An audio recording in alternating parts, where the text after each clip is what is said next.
بسم الله الرحمن الرحيم.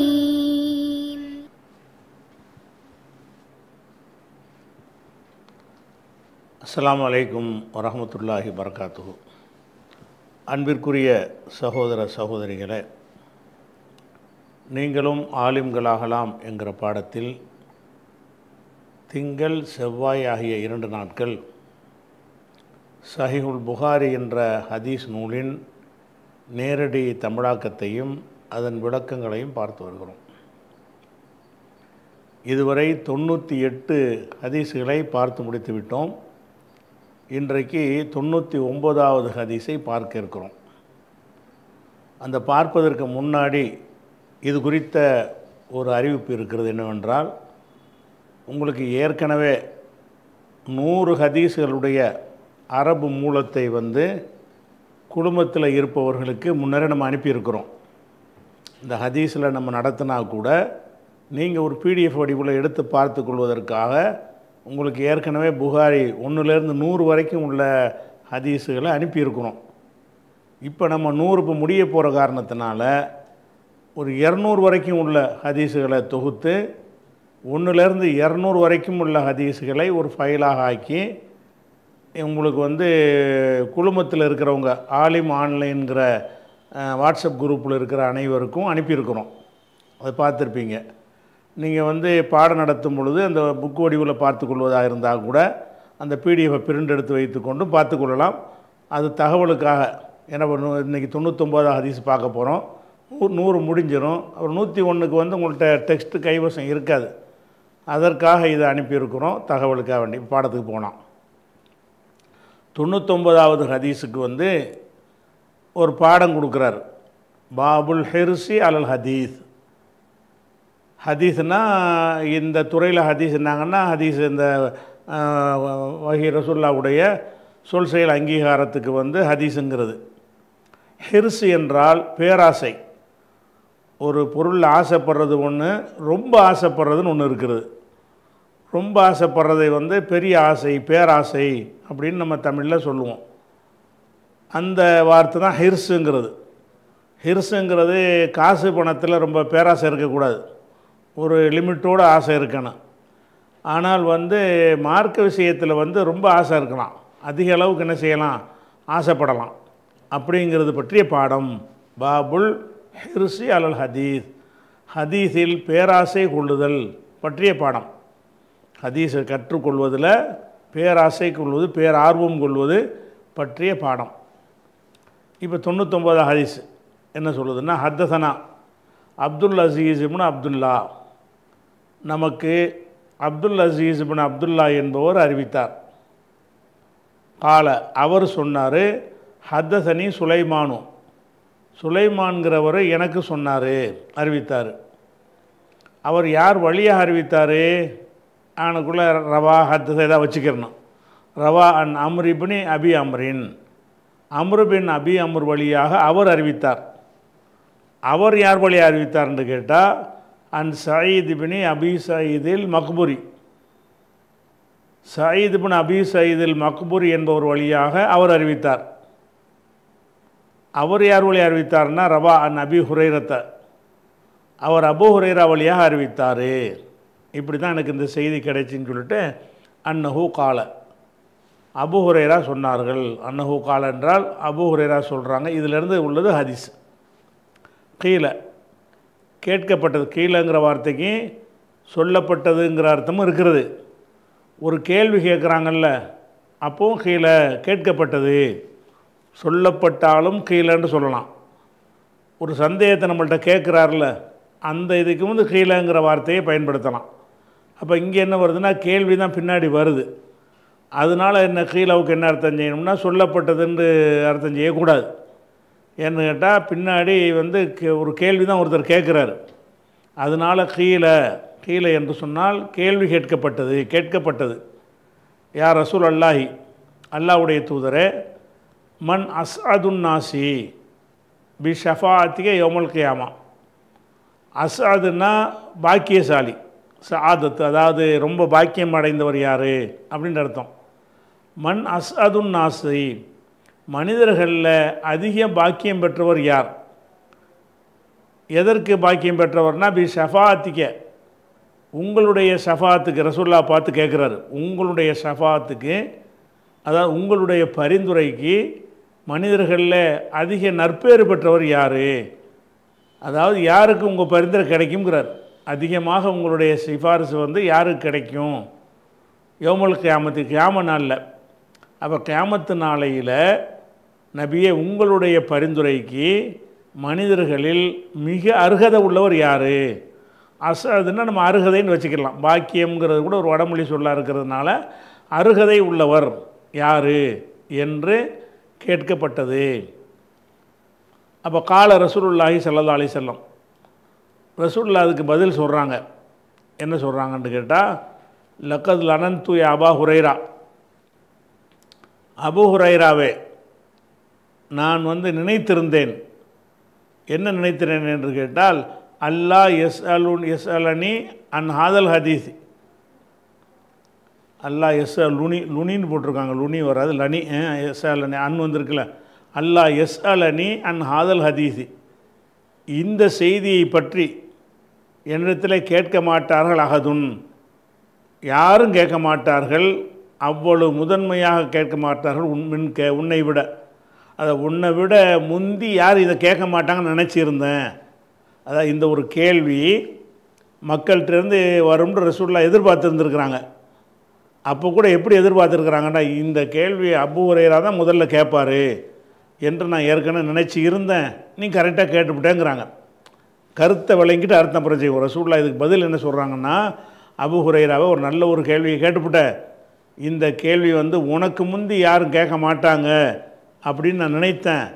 அதன்படி நீ வந்து கேட்டீங்க. உன்னை பற்றி நினச்சேன்னு கேட்டால், உனக்கு ஹதீஸை கற்றுக்கொள்வதில் ரொம்ப பேராசை உனக்கு இருக்கிறது. ஹதீஸை அறிந்து கொள்வதில், மார்க்கத்தை அறிந்து கொள்வதில் உனக்கு ரொம்ப பேராசை இருப்பதை நான் பார்க்கிற காரணத்தினால் இந்த ஆள் தான் கேட்பார், எதை எடுத்தாலும் அறிந்து கொள்வது குடைஞ்சி குடைஞ்சி கேட்குற ஒரு ஆளாக இருக்கிறதுனால நீ தான் என்கிட்ட கேட்பாய் என்று நான் நினச்சி இருந்தேன், அதன்படி கேட்டு விட்டாய்ங்கிறாங்க. இது கருத்து. இப்போ அர்த்தம் செய்யுங்க. லக்கது லனன்து, நான், கது வந்தால் உறுதியாகன்ற அர்த்தம். எப்போ உறுதியாகன்ற அர்த்தம் வரும்னா சென்ற கால வினையில் வந்தால், லனன்து சென்ற கால வினை. அப்போ லக்கது லனன்து, உறுதியாக நான் நினைத்து இருந்தேன். அபா ஹுரைரத்தை, அபு ஹுரைராவே நான் நினைத்திருந்தேன், அல்லாஹ் எஸ்அலனி என்னிடத்திலே கேட்க மாட்டார்கள், அன் ஹாதல் ஹதீதி இந்த செய்தியை பற்றி. எந்த செய்தி? மறுமையில் ஷஃபாத்துக்கு அதிக தகுதி படைத்தவர் யார் என்கிற செய்தியை பற்றி என்னிடத்திலே கேட்க மாட்டார்கள். அஹதுன் அவ்வளவு மின்க, உன்னை விட முந்தியவராக ஒருவர் கேட்க மாட்டார், உனக்கு முந்தி ஒருத்தர் கேட்க மாட்டார் என்று நான் நினைத்திருந்தேன். அதாவது நீ தான் இந்த கேள்வியை ஃபஸ்ட்டு கேட்பாய் என்று நினைத்திருந்தேன். ஏன் அப்படி நினைத்திருந்தேன் என்றால், லிமா ராய்து, நான் பார்த்த காரணத்தினால், மின் ஹெர்சிக்க அலல் ஹதீஸி, ஹதீஸின் மீது உள்ள உனது பேராசையை, மின் ஹெர்சிக்கண்டா உனது பேராசை, அலல் ஹதீஸ்னா ஹதீஸின் மீது, ஹதீஸில் உன்னுடைய பேராசையை நான் பார்த்திருக்கிற காரணத்தினால் நீ தான் கேட்பாய் என்று நான் நினைத்திருந்தேன் அப்படின்னு கேள்விக்கு பதில் சொல்கிறதுக்கு முன்னாடி சூப்பரான ஒரு கேள்வியை கேட்டிருக்கிறாய். அந்த கேள்வி நீ தான் ஃபஸ்ட்டு கேட்பான்னு நினச்சேன், ஏன்னா உனக்கு தான் ரொம்ப ஆர்வம் ஜாஸ்தியாக இருக்குது, இந்த கேள்வி இந்த ஆள் தான் கேட்பார் அப்படின்னு நான் நினச்சிருந்தப்போ கரெக்டாக கேட்டுவிட்டேங்கிறாங்க. அப்போ அபூ ஹுரைரா என்ன கேட்குறாருன்னா, மன் அசாதுன் நாசி பி ஷஃபாத்திக்க யௌமுல் கியாமா, கியாமத்து நாளையில் உங்கள் பரிந்துரைக்கு மனிதர்களில் மிக அருகதையானவர் யார்? மன் அசாதுன் நாசின்னா மனிதர்களில் மிக அருகதை, இஸ்மு தஃப்லீல், மிக அருகதையானவர் யார்? எதற்கு அருகதையானவர்? பி ஷஃபாத்திக்க, நபியே உங்களுடைய பரிந்துரைக்கு அருகதையானவர். யௌமுல் கியாமத்தி, கியாம நாளில் பரிந்துரைக்கு ரொம்ப அருகதை படைத்தவர் யார், ரொம்ப அருகதை உள்ளவர் யார் என்று நான் கேட்டேன். அப்போ கால ரசூலுல்லாஹி ஸல்லல்லாஹு அலைஹி வஸல்லம், ரசூலுல்லாஹ் சொன்னார்கள், லக்கத் லனன்து யா அபா ஹுரைரா, அபூ ஹுரைராவே நான் உறுதிப்பட நினைத்திருந்தேன். என்ன நினைத்திருந்தேன் என்று கேட்டால், அல்லாஹ் எஸ்அலனி என்னிடத்தில் கேட்க மாட்டார்கள், அன் ஹாதல் ஹதீஸி இந்த செய்தியை பற்றி கேட்க மாட்டார்கள், அகதுன் யாரும் கேட்க மாட்டார்கள், அவ்வளவு மின்க உன்னை விட முதலாவது ஆளாக உனக்கு முந்தி வேறு ஒரு ஆள் கேட்க மாட்டார் என்று நான் நினைத்திருந்தேன். ஏன் அப்படி நினைத்தேன் என்று கேட்டால், லிமா ராய்த்து, லிமாண்டா லில்லதி ராய்த்து, நான் பார்த்திருக்கிற காரணத்தினால். என்னத்தை பார்த்துருக்கிறேன்? மஸ்தராக வச்சுக்கலாம். லிருயத்தி, நான் பார்த்திருக்கிற காரணத்தினால். மின் ஹிர்சிக்கு அலல் ஹதீஸி, ஹதீஸில் உமக்குள்ள பேராசையை நான் பார்த்திருக்கிற காரணத்தினால் நீ தான் இதை கேட்பாய் என்று நான் நினைத்தேன். இது பதில் இல்லை, கேள்விக்கு பதில் இல்லை, இனிமேல் தான் வரப்போகுது. சொல்லிவிட்டு பதிலை சொல்கிறாங்க. அசாதுன் நாசிபி ஷஃபாத்தி, மனிதர்களிலே எனது ஷஃபாத்துக்கு ரொம்ப அருகதை உள்ளவர் யமுல் கியாமத்து நாளையில் அருகதை உள்ளவர் யார் என்று கேட்டால், மன் கால லா இலாஹ இல்லல்லா, யார் லா இலாஹ இல்லல்லா என்பதை சொல்கிறாரோ, ஹாலிசன் மின் கல்பிஹி, உள்ளத்திலிருந்து களப்பற்ற முறையில் பியூரா நெசமாக அல்லாஹ்வை தவிர யாரும் இல்லைங்கிறத அசைக்க முடியாத அளவுக்கு நம்பி உறுதிப்பட இஹ்லாஸோடு யார் சொல்லுகிறாரோ அவர் தான் தகுதியானவர். மின் கல்பிஹின்னு சொன்னார்களா, அவ் நப்சிஹி அல் நப்சின்னு சொன்னார்களான்னு ஒரு டவுட் அவுண்டு போட்டுருவாங்க. மின் கல்பிஹி அவ் ரெண்டு ஒரே அர்த்தம் தான். கல்புல இருந்து சொன்னாலும் சரி தான், நப்சில் இருந்து சொன்னாலும் சரி தான், ரெண்டுக்கும் ஒரே மீனிங் தான். அப்போ ஹாலிசம் மின் கல்பிஹி, ஹாலிசம் மின் நப்சிஹி, இரண்டில் எதை சொன்னார்கள்னு ஒரு டவுட்டாக இருக்கிறதுனால அல்லதுன்னு போட்டார். அப்போ ஹாலிசம் மின் கல்பிஹி, அவருடைய உள்ளத்திலிருந்து, அவ் நப்சிஹி அவரிலிருந்து, அதுங்க அதே உள்ள மட்டும் வச்சுக்கலாம்.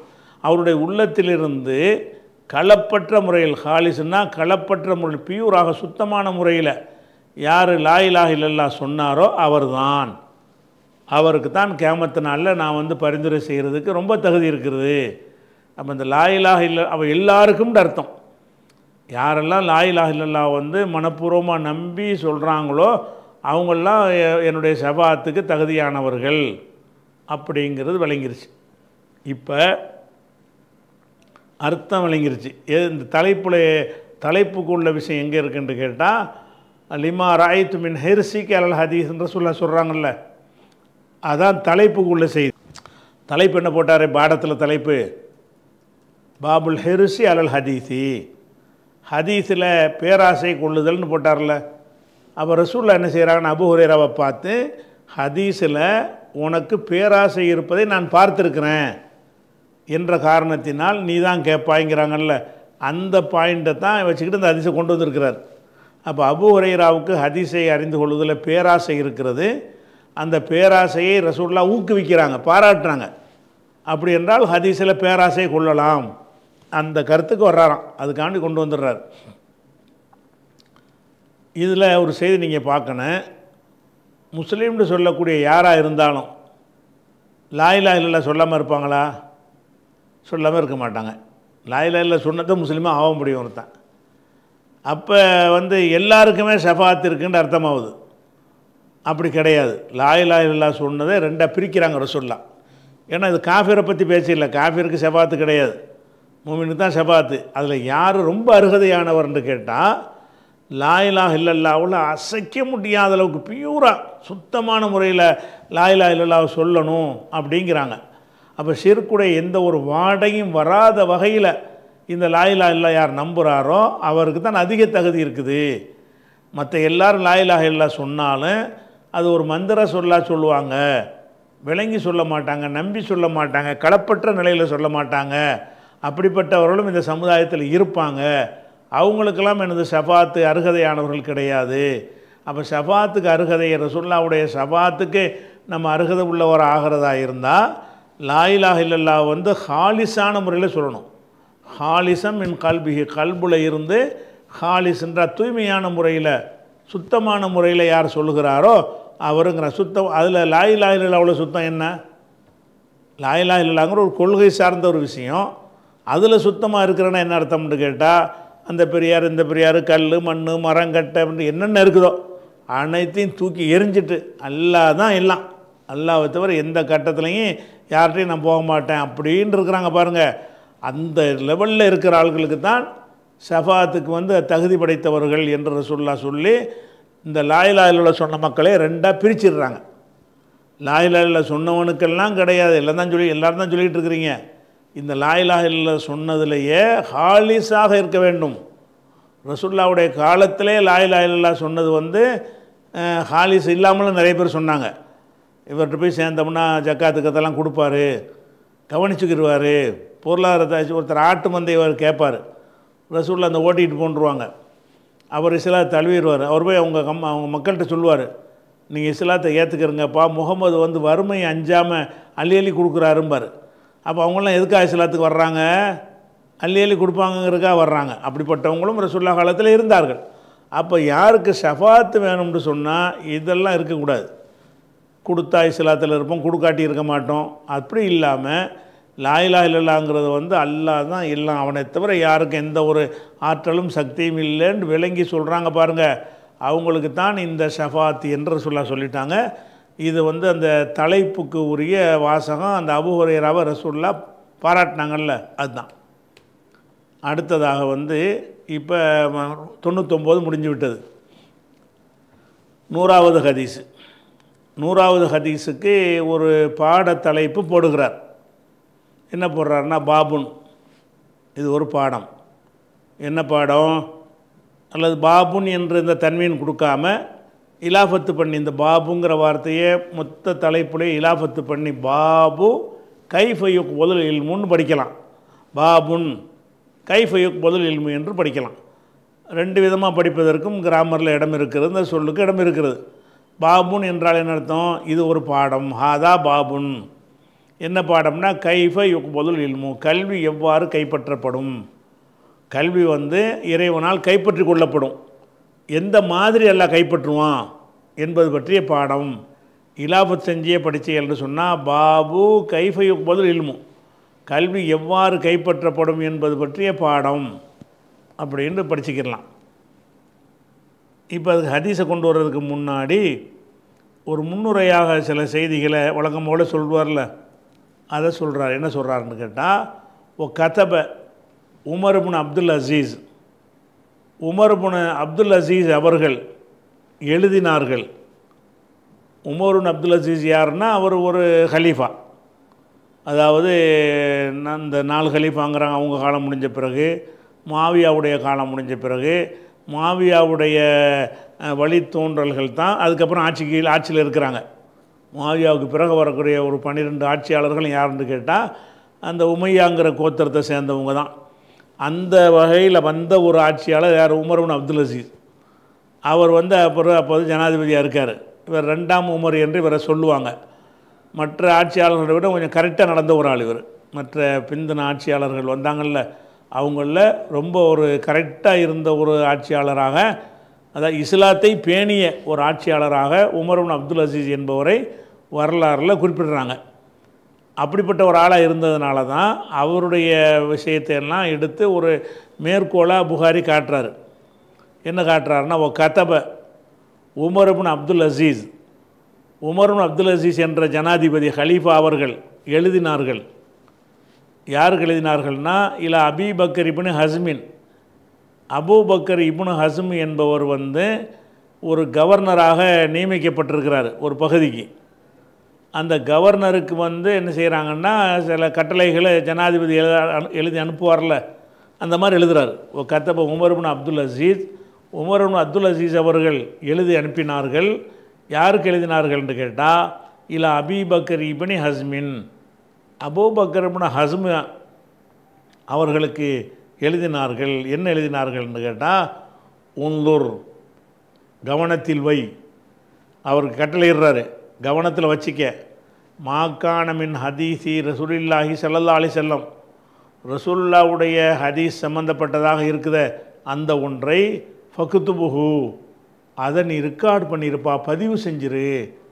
அவர் அபூ பக்கர் இப்னு ஹஸ்ம் என்ற கவர்னருக்கு எழுதுகிறாரு, உங்கள் பகுதியில் ரசூலுல்லாஹ் சொன்னாங்கன்னு ஹதீஸு பரவுதுன்னு வை, உடனே அது எழுத்து வடிவம் ஆக்கிறேன்னு. ஏன்னா அப்போ கித்தாபுகள்லாம் துவக்கப்படாத ஒரு காலம்.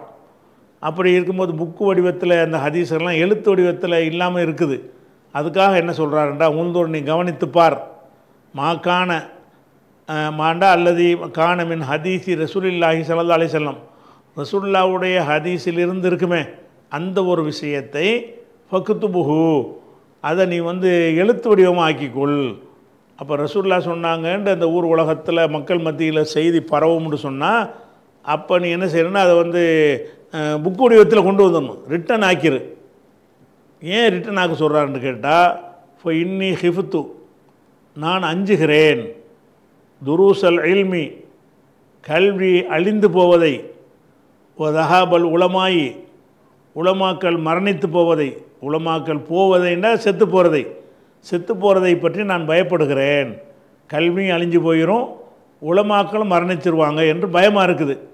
அப்படி அழியாமல் இருக்கணுமாக இருந்தால் அந்த கல்வியை நம்ம எழுத்து வடிவமாக ஆக்கணும். ரிட்டன் ஆக்கிட்டோம்னா அழியாது. உலமா அழிஞ்சு போனாலும் அவர் எழுதின புஸ்தகம் இருக்கும், அந்த புஸ்தகத்திலிருந்து அடுத்து வர்றவங்க படிச்சுக்கிடுவாங்க. நான் அதனால் கல்வி அழியக்கூடாது என்று விஷயத்திற்காக நான் உனக்கு இந்த உத்தரவு போடுறேன். நீ உன்னுடைய பகுதியில் ரசூலுல்லாஹ் சொன்னதாக எந்த செய்தி உனக்கு கிடைக்கிறதோ அது எல்லாம் ஆவணப்படுத்து. உன்னுர், நீ கவனித்துப்பார். மாகான மின் ஹதீஸி ரசூலுல்லாஹி ஸல்லல்லாஹு அலைஹி வஸல்லம், ரசூலுல்லாஹ்வுடைய ஹதீஸிலிருந்து இருக்குமே அந்த ஒன்றை ஃபக்துபுஹு, அதனை நீ எழுதி வைத்துக்கொள், ரெக்கார்ட் பண்ணிடு. ஏன் அப்படி ரெக்கார்ட் பண்ண சொல்கிறேன் என்று கேட்டால், ஃபைன்னி ஹிஃப்து, ஹிஃப்துன்னா ஹாஃபண்டா பயந்தான், அதனுடைய தன்னிலை ஹிஃப்து, நான் பயப்படு. துரூசல் இல்மி, துரூசுன்னா அழிந்து போகிறது, கற்றுக் கொடுத்தல்ன்ற அர்த்தம் அதுக்கு இருக்கிறது. இந்த இடத்துல அழிந்து போகிறது, தர்சுங்கிறாங்கல்ல அந்த இது இல்லை, இது துரூசுன்னா அழிகிறது. ஹிஃப்து துரூசல் இல்மி, கல்வி அழிந்து போவதை பற்றி நான் பயப்படுகிறேன். ஓ தஹாபல் உலமாய், உலமாக்கள் மரணிப்பதை பற்றி பயப்படுகிறேன். தஹாபுன்னா போவது, உலமாக்கள் வெளியூருக்கு வெளிநாட்டுக்கு போயிடுறதா அந்த அர்த்தம் இல்லை, உலகத்தை விட்டே போகிறது. ஓ தஹாபல் உலமாய் மின துன்யா, துன்யாவை விட்டு உலமாக்கள் போய்விடுவதை நான் பயப்படுகிறேன். உலமாக்கள்லாம் மரணிச்சு விடுவாங்க, கல்வியெல்லாம் அழிஞ்சு போயிடும், என் பயமாக இருக்குது. அதனால் நீ ரிட்டன் ஆக்கி வச்சிரு, எழுத்து வடிவமாக ஆக்கியிருப்பா. ஒலா தக்பல், நீ ஏற்றுக்கொள்ளாத, இல்லா ஹதீஸன் நபி ஸல்லல்லாஹு அலைஹி வஸல்லம், ரசூலுல்லாஹ்வுடைய ஹதீஸை தவிர எதையும் ஏற்றுக்கிறாத, வேறு எதையும் இருக்காரெலாம் ஆக்காத. அந்த அறிஞர் சொன்னார், இந்த அறிஞர் சொன்னார், இப்படின்னு பலரும் சொல்லுவாங்க. அதெல்லாம் இந்த காலம் அந்த காலை போட்டுரு. எதை மட்டும் பதிவு பண்ணிக்க, ரசூலுல்லாஹ் சொன்னாங்கன்னு வர்றதை மட்டும் பதிவு செஞ்சுக்க. வலா தக்பல், நீ ஏற்றுக்கொள்ளாத, ஒப்புக்கொள்ளாத, இல்லா ஹதீஸன் நபி ஸல்லல்லாஹு அலைஹி வஸல்லம், ரசூலுல்லாஹ்வுடைய ஹதீஸை தவிர எந்த ஒன்றையும் நீ ஒப்புக்கொள்ளாத அப்படின்னு என்ன செஞ்சாங்கன்னா சொல்லிட்டாங்க. அதுக்கு என்ன செய்கிறாங்கன்னா,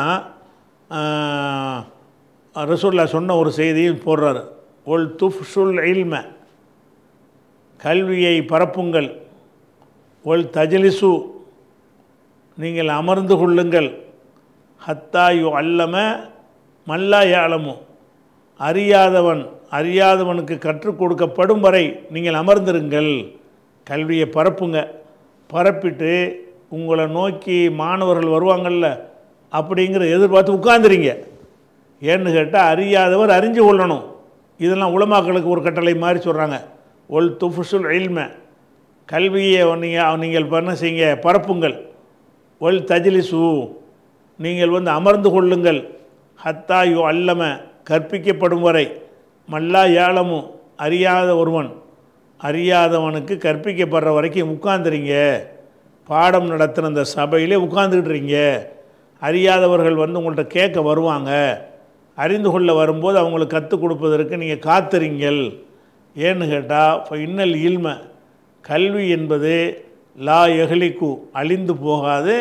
ஹத்தா யகூன சிர்ரன், அது சிர்ராக, அதாவது சிர்னா ஒரு ரகசியமாக இருக்கும் வரைக்கும் அது அழிஞ்சு போகாது.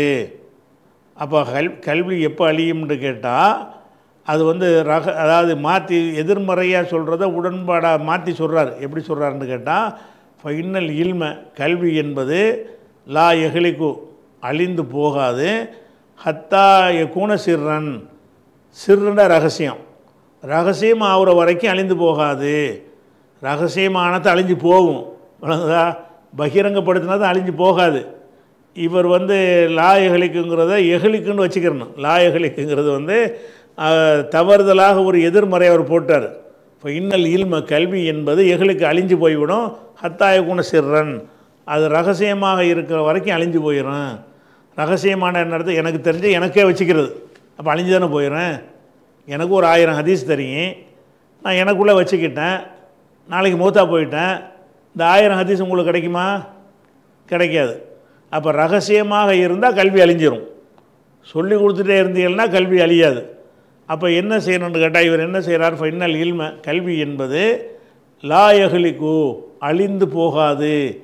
அழிந்து போகாதுன்ற வார்த்தையை அதில் யூஸ் பண்ணுறாரு. அவர் ஏதோ மிஸ்டேக்கில் யூஸ் பண்ணியிருக்கிறார். எஹ்லிக்கு தான் போடணும். கல்வி என்பது அழிந்து விடும், அழிந்து போகாதுன்னா அது வந்து எந்த ஒரு மனுஷனும் ஏற்றுக்கிற மாட்டானே. ரகசியமாக இருந்தால் தான் கல்வி அழியுமே தவிர, ரகசியமாக இல்லாட்டி பகிரங்கப்படுத்தினா கல்வி அழிவாக செய்யி, கல்வி அழியாது. இவர் என்ன செய்கிறாருன்னா இப்போ இன்னல் இல்ம கல்வி என்பது இந்த லாவை இல்லாமல் அர்த்தஞ்சு பாருங்கள். எஹ்லிக்கு கல்வி அழிஞ்சிரும். ஹத்தாய குண சிர்ரன், சிர்ராக ஆகிற வரைக்கும், ரகசியம் ஆகிற வரைக்கும் கல்வி அழிஞ்சிரும். அப்போ கல்வி ரகசியமாக இருந்தால் கல்வி அழிஞ்சானே போயிடும். ஆனால் இவர் கல்வி அழியாதுங்கிறார். அழியாதுங்கிற எதிர்மறையாக சொன்னது வந்து லாவுக்கு சிம்மு, நான் சத்தியம் செய்கிறேன் என்ற இடத்துல லாவை போட்டார்லாம் சொல்கிறாங்க. அந்த மாதிரி தான் இந்த லா என்பதை சும்மா ஜாயிதாக சொல்லுவாங்க. அதுக்கு எதிர்மறையுடைய அர்த்தமே வராத இடங்களும் நிறைய இருக்குது. அப்போ லாவுக்கு சிம்மி பி ஹாதல் பலதி, இந்த ஊரில் நான் சத்தியம் செய்கிறேன், ஆனால் சத்தியம் செய்ய மாட்டேன்னு அங்கே இருக்குது. லாவுக்கு சிம்முண்டு அர்த்தம் எப்படி செய்கிறோம்? உக்கு செய்முடைய அர்த்தம் தான் செய்கிறோம். அப்போ இந்த லா என்ற ஒரு சொல்லை வந்து சில இடங்களில் மீனிங்லெஸ்ஸும்பாங்கள்ல, ஒரு அர்த்தம் இல்லாமல் அப்படியும் யூஸ் பண்ணுவாங்க. அதுதான் வச்சுக்கிறேன்னு. அப்போ ரெண்டு சொல்கிறேன்னா, கல்வி என்பது ரகசியமாக இருக்கிற வரைக்கும் அழிஞ்சிரும். ரகசியம் இல்லாமல் பரப்பிட்டீங்கன்னா அழியாது. அப்போ கல்வி அழியாமல் இருக்க வேண்டுமாக இருந்தால் நீங்கள் பரப்புங்க. வெயிட் பண்ணிவிட்டு உட்கார்ந்துக்கிட்டு இருக்கிறீங்க, ஆசிரியர்களாக இருப்பவர்கள் வந்து ஒல் தஜிலிசு, உட்கார்ந்தெறிங்கள். ஹத்தாயு அல்லம, கற்பிக்கப்படும் வரை. மல்லா யாழமோ, அறியாத ஒருத்தன் வந்து கற்பிக்கப்படுற வரைக்கும் வெயிட் பண்ணி உட்காந்துறீங்க, சொல்லி கொடுத்துக்கிட்டே இருங்க அப்படின்னு உமர் பின் அப்துல் அசீஸ் என்ன செய்கிறாரு? கடிதம் எழுதினார்னு வருது. அப்புறம் வந்து இதை சொல்லும் பொழுது இதுக்கு ஒரு சனதை காட்டுறாரு. இதுக்கு சனது ரசூலுல்லாஹ்வோட ஹதீஸ் கிடையாது தான், இருந்தாலும் இதுக்கு ஒரு சனதை காட்டுறார். என்ன சனதை காட்டுறாருன்னா, ஹத்தசனா, நமக்கு அறிவித்தார் அலா பின் அப்துல் ஜப்பார், அலா பின் அப்துல் ஜப்பார் என்பவர் நமக்கு சொன்னார். கால ஹத்தசனா அப்துல் அசீஸ் இப்னு முஸ்லிம், நமக்கு சொன்னார், அப்துல் அசீஸ் இப்னு முஸ்லிம் சொன்னார்ன்ட்டு அவர் சொல்கிறாரு. யார் வழியாக சொல்கிறாருன்னு கேட்டால், அப்துல்லா இப்னு தீனார், அப்துல்லா இப்னு தீனார் வழியாக அறிவிக்கப்படுகிறது. பிதாலிக்க, இந்த செய்தியை. அப்போ இந்த செய்தி வந்து உமர் இப்னு அப்துல் அசீஸ் சொன்ன செய்தி புகாரிக்கு எப்படி கிடைச்சிச்சு என்று கேட்டால், உமர் இப்னு அப்துல் அசீஸ் இப்படி கடிதம் எழுதியதாக அப்துல்லா இப்னு தீனார் என்பவர் சொல்கிறார். அவர் வந்து அப்துல் அசீஸ் என்பவருக்கு சொல்கிறார். அவர் வந்து அலா பின் அப்துல் ஜப்பாருக்கு சொல்கிறார். அப்போ புகாரிக்கு இந்த செய்தி வந்து 3 நபர்கள் வழியாக வந்து சேருகிறது. அதுதான் சொல்கிறார். ஹத்தசனா, இந்த செய்தி உமர் இப்னு அப்துல் அசீஸ் கடிதம் எழுதினார்னு போட்டு விட்டார்ல புகாரி. புகாரிக்கு உனக்கு யாருப்பா சொன்னா, சோர்ஸ் என்ன அப்படின்னு ஒரு கேள்வி வரும்ல, அந்த கேள்விக்கு பதிலாகத்தான் என்ன செய்கிறாருன்னா சோர்ஸை சொல்கிறார். சோர்ஸ் என்ன? ஹத்தசனா, எமக்கு புகாரியாகி எமக்கு சொன்னார். யார் சொன்னார்? அலா பின் அப்துல் ஜப்பார், அலா பின் அப்துல் ஜப்பார் என்பவர் எனக்கு சொன்னார். அவர் புகாரியுடைய உஸ்தாது. கால அலா பின் அப்துல் ஜப்பார் சொல்கிறாரு, ஹத்தசனா அப்துல் அசீஸ் இப்னு முஸ்லிம், அப்துல் அசீஸ் இப்னு முஸ்லிம் என்பவர் எனக்கு சொன்னார் அப்படின்னு அவர் சொல்கிறாரு. இந்த அப்துல் அசீஸ் இப்னு முஸ்லிமுக்கு யார் சொன்னான்? அப்துல்லா இப்னு தீனார் வழியாக அவருக்கு கிடைக்கிறது. தீனார் வழியாக பிதாலிக்க, இதனை அறிவித்தார். ஹத்தசனா பிதாலிக்க, இதனை அறிவித்தார். இதனைண்ட எதை அவரை விளக்கிறார். யானி, அதாவது ஹதீஸ Umar ibn Abdul Azeez, Umar ibn Abdul அசீஸுடைய ஹதீஸை எனக்கு அறிவித்தார்கள். எது வரைக்கும் என்றால், இல்லா தஹாபில் உலமா, இந்த தஹாபில் உலமா வரைக்கும். அதாவது இந்த ஹதீஸில் இதான் தஹாபில் உலமா. அதாவது இந்த உமர் இப்னு அப்துல் அசீஸ் என்ன செய்கிறாருன்னு கேட்டால், வந்து கடிதம் எழுதுகிறாரு. யாருக்கு? இப்னு ஹஸ்முக்கு கடிதம் எழுதுகிறாரு. என்ன எழுதுகிறாருன்னா, ரசூலுல்லாஹ் சம்பந்தமாக ஒரு செய்தி நீ கேள்விப்பட்டால் உடனே ரெக்கார்டு பண்ணிக்க, ஏன்னா கல்வி அழிஞ்சிரும்னு பயமாக இருக்கிறது. ஒதஹாபல் உலமாக்கள் அழிஞ்சு போயிடுவாங்கன்னு நான் பயப்படுறேங்கிறார்ல, இது வரைக்கும் உள்ளது தான் அவர்கிட்ட சனது இருக்குது. இந்த செய்தியில் ஒலா தக்பல்னு இருக்குல்ல, இது கிடையாது. எனக்கு இது வரைக்கும் என்ன இருக்குன்னா எனக்கு சனதோடு கிடச்சிருக்குது. இந்த செய்திக்கு உமர் இப்னு அப்துல் அசீஸ் கடிதம் எழுதினார் என்கிற இந்த செய்தி அப்துல்லாஹ் இப்னு தீனார் சொல்லி, அவர் வழியாக அப்துல் அசீஸ் இப்னு முஸ்லிம் சொல்லி, அவர் வழியாக அலா பின் அப்துல் ஜப்பார் சொல்லி, அவர் புகாரியாகி எனக்கு சொன்னார். அதுதான் சொல்கிறார். ஹத்தசனா புகாரியாகிய எனக்கு அறிவித்தார். யார் அறிவித்தார்னா அலா பின் அப்துல் ஜப்பார் அறிவித்தார். அவர் சொல்லுகிறாரு, ஹத்தசனா அப்துல் அசீஸ் இப்னு முஸ்லிம், அப்துல் அசீஸ் இப்னு முஸ்லிம் நமக்கு சொன்னாருங்கிறாரு. அவர் சொல்கிறாரு அப்துல்லா இப்னு தீனார், அப்துல்லா இப்னு தீனார் வழியாக அறிவிக்கிறார். பிதாலிக்க இச்செய்தியை, இச்செய்தி அறிவித்தார்னு புகாரி முடிச்சிடுறாரு. இச்செய்தியைன்னா நீங்கள் என்ன விளங்கிக்கிறேன்னு, இச்செய்திங்கிற ரொம்ப செய்தி வந்திருக்குது. பரப்புங்க, உட்காந்துக்கிட்டுறீங்க, அப்படி இப்படின்னு நிறைய விஷயங்கள் பின்னாடிலாம் வருது. மும்புட்டையும் சொன்னாரான்னா மும்புட்டும் சொல்லலை. எது வரைக்கும் சொன்னார்னு கேட்டால், அதாவது யானி அவர் கருதுகிறார் ஹதீஸ Umar ibn Abdul Azeez, Umar ibn Abdul Azeez சம்பந்தப்பட்ட ஒரு செய்தியைத்தான் புகாரி இங்கே சுட்டி காட்டுகிறார். எது வரைக்கும் என்றால் இலா கௌலிஹி தஹாபல் உலமாக்கள் அழிந்து போவதை பயப்படுகிறேன் என்று சொல்கிறார்ல, அது வரைக்கும் உள்ளதுக்கு இந்த அப்துல்லா இப்னு தீனார் வழியாக கிடைத்திருக்கிறது. அதுக்கு பிந்தி சொன்னதுக்கு சனது கிடையாது. சரியா? அதோடு முடிஞ்சிருச்சு. இப்போ 100வது ஹதீஸுடைய தலைப்பை போட்டுட்டார், அதனுடைய முன்னுரையும் போட்டுவிட்டார். இப்போ நம்ம 100வது ஹதீஸை பார்க்க போகிறோம். அது இன்ஷா அல்லாஹ் நம்ம நாளைக்கு பார்க்கலாம்.